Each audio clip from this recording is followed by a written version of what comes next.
বন্ধুরা সবাই কেমন আছে? সম্পার রান্নাঘরে সবাইকে স্বাগত। আজকে আমি ইলিশ ভাপা বানিয়েছি। কিভাবে বানিয়েছি সেটাই আপনাদেরকে দেখাবো।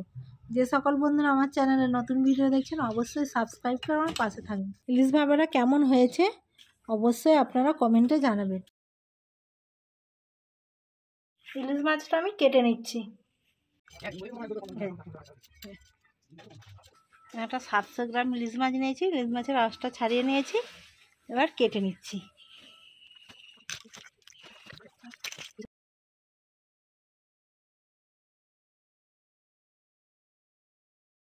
ইলিশ মাছে কত ডিম হয়েছে আমি পেটি করে নিয়েছি দুটো।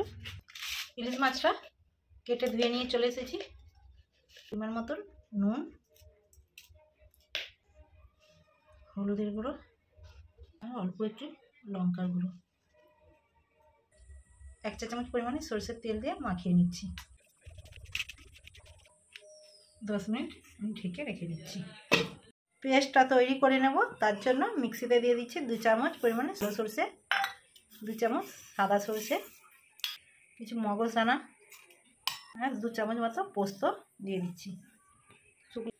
দুটো কাঁচা লঙ্কা, যাতে সরষে বাটাটা না তেতো হয়ে যায় তার জন্য অল্প একটু নুন আর একটু জল দিয়ে পেস্টটা করে নিচ্ছি। অল্প একটু হলুদ গুঁড়ো আর লঙ্কার গুঁড়ো, সামান্য লঙ্কার গুঁড়ো দিয়ে পেস্টটা ফেটিয়ে নিচ্ছি।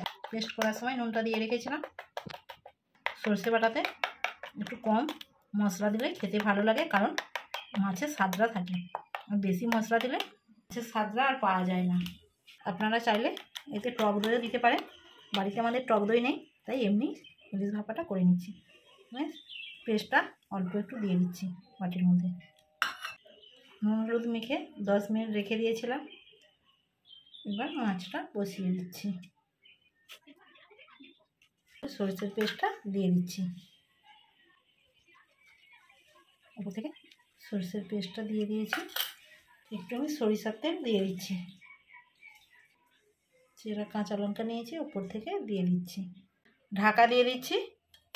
কড়াতে আমি জল দিয়ে দিচ্ছি। স্ট্যান্ডটা জলের মধ্যে দিয়ে দিচ্ছি। 20 মিনিট ভাপিয়ে নিচ্ছি। 20 মিনিট হয়ে গেছে। 20 মিনিট ভাপিয়ে নিয়েছি, এবার ঢাকা খুলে নিচ্ছি। জলটা শুকিয়ে গেছে, অল্প একটু জল আছে। টিফিন বাস্ক ঢাকাটা আমি খুলে দেখে নিচ্ছি।